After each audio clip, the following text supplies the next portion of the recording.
Assalamualaikum warahmatullahi wabarakatuh.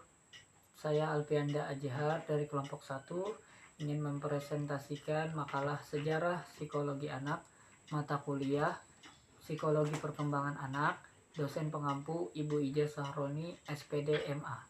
Sejarah psikologi perkembangan.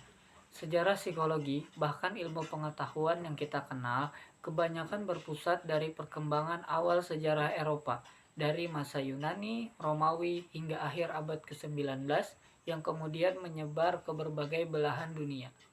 Pada mulanya, psikologi perkembangan menghususkan diri pada masalah usia dan tahapan-tahapan. Para penyelidik terdorong untuk mempelajari usia yang khas dan tertentu di mana terjadi berbagai tahapan perkembangan. Begitu kata Siegel. Sebagai suatu disiplin ilmu yang berdiri sendiri, psikologi perkembangan telah melewati sejarah yang cukup panjang. Sejarah psikologi perkembangan ini dibagi menjadi 3 periode, yaitu 1. Minat awal mempelajari psikologi perkembangan anak. 2. Dasar-dasar psikologi perkembangan secara ilmiah. Dan 3. Munculnya psikologi perkembangan secara modern. Kemudian, minat awal mempelajari perkembangan anak. Jauh sebelum dilakukan studi ilmiah terhadap perkembangan anak, perhatian dan penyelidikan tentang anak-anak sedikit sekali dilakukan.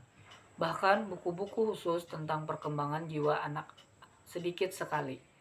Serta pemahaman mengenai anak-anak masih sangat dipengaruhi keyakinan tradisional yang bersumber dari filosof dan teolog tentang anak, serta lingkungan dan keturunan.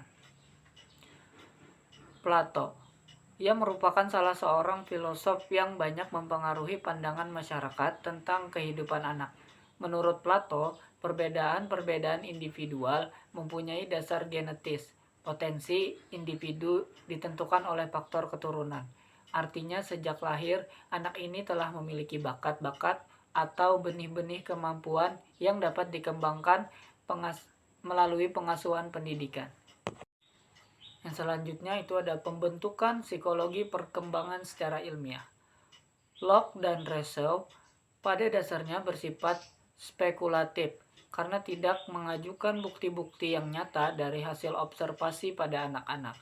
Tetapi penelitian yang lebih terarah terhadap kehidupan dan perkembangan psikis anak baru dimulai pada abad ke-18.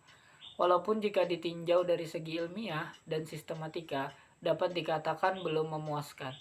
Dalam periode ini, sumber penting untuk mempelajari anak adalah catatan-catatan harian mengenai perkembangan dan tingkah laku anak. Tetapi, catatan-catatan itu baru ditulis terhadap anak-anak sendiri. Misalnya seorang ahli pendidikan dari Swiss, John Heinrich Pestalozzi, pada 1774 menerbitkan catatan-catatan harian yang ditulis terhadap anaknya sendiri yang berusia 3,5 tahun. Dan dia mendukung pendapat Rousseau bahwa seorang anak yang dilahirkan pada dasarnya mempunyai segi-segi yang baik. Dan perkembangan selanjutnya banyak dipengaruhi oleh aktivitas anak itu sendiri. Selanjutnya, munculnya studi psikologi perkembangan modern. Studi sistematis tentang psikologi perkembangan mengalami perkembangan yang signifikan pada abad ke-20. Penelitian-penelitian yang dilakukan pada zaman ini lebih bersifat deskriptif dan lebih dititik beratkan pada ciri-ciri khas yang terdapat secara umum, golongan-golongan umur, serta masa-masa perkembangan tertentu. Perubahan dalam studi psikologis perkembangan terjadi setelah G.B. Watson memperkenalkan teori behaviorism. Dalam teorinya, Watson menggunakan prinsip classical conditioning untuk memperjelas perkembangan suatu tingkah laku. Menurutnya, prinsip-prinsip conditioning atau prinsip-prinsip belajar dapat diterapkan pada semua perkembangan psikologis. Karya Watson ini memancing perkembangan teori-teori psikologis yang bertentangan. Pada tahun 1930-an, penelitian-penelitian psikologis perkembangan masih bersifat deskriptif Dan ini yang menjadi kurangnya publikasi mengenai psikologi perkembangan ini. Hingga sekitar tahun 1939 sampai 1949. Namun ternyata kemunduran ini tidak berlangsung lama. Karena pada tahun 1950-an, psikologis perkembangan memasuki periode baru dan dalam tahap pertumbuhan dan perkembangan. Dan ini berlangsung hingga saat ini. Setidaknya ada 3 faktor yang mendorong diaktifkannya kembali bidang studi psikologi perkembangan ini. Pertama, terjadinya perubahan orientasi dalam riset-riset psikologi perkembangan hingga menjadi bersifat eksperimental.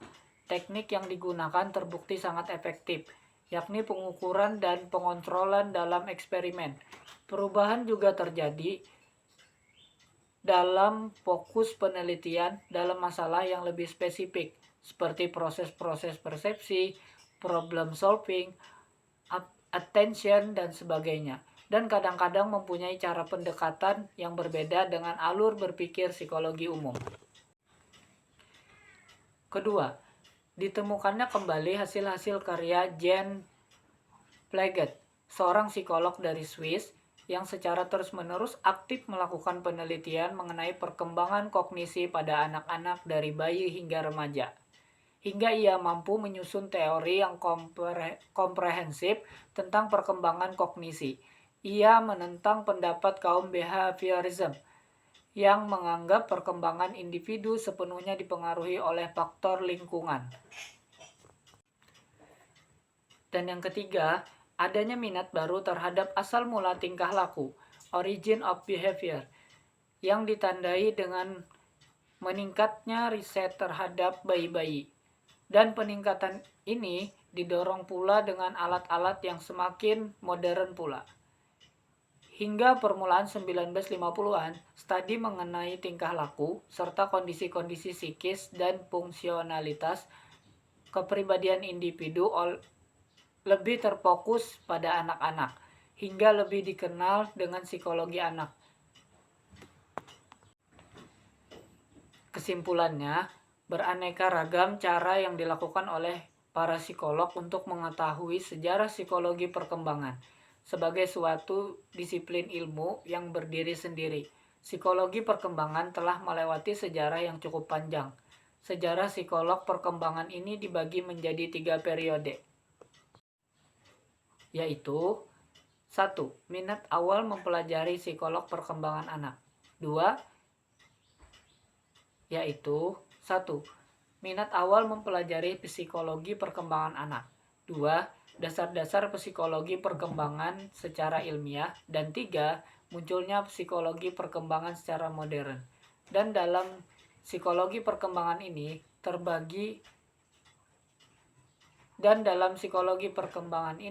terdapat perbedaan pendapat antara tokoh dalam sejarah psikologi perkembangan tersebut, di antaranya Plato, John Locke, Rousseau, dan Locke. Sekian presentasi dari saya. Assalamualaikum warahmatullahi wabarakatuh.